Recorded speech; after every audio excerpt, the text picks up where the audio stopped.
Maybe Senator Obama is not a socialist, but the policies he's advancing right now are in effect socialist kinds of policies. You may feel after such a long and hard-fought campaign as if you know more than you ever wanted to about the nominees for president and vice president. Sarah Palin is a rogue GOP elephant. Fair or not? We're likely to set 2 records on Election Day for early voting and for voting overall.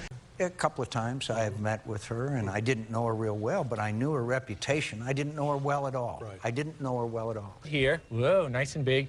See this here? We have a ticker that's going through the various stories going on the political ticker.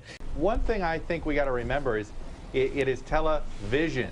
I like being here because it seems like, and in our last rally too, and other parts around this great Northwest, here in New Hampshire, you just get it. Liberals hate real Americans. The media in this country has lost all control as far as I'm concerned. The 36 people in this room will all be armed with one of these. It's called a perception analyzer. It's almost an alternate reality here that we're living in. I think it's going to take more than 100 days or 1,000 days to undo some of the issues that have brought us such problems in the last 8 years. That's what you do when you're out of ideas, when you're out of touch, and you're running out of time. Communism, socialism, consorting with terrorists, anti-American, this is new. I have a lot of people who call me on the radio and say she looks angry. And I have to say there's some validity to that. She looks like an angry woman.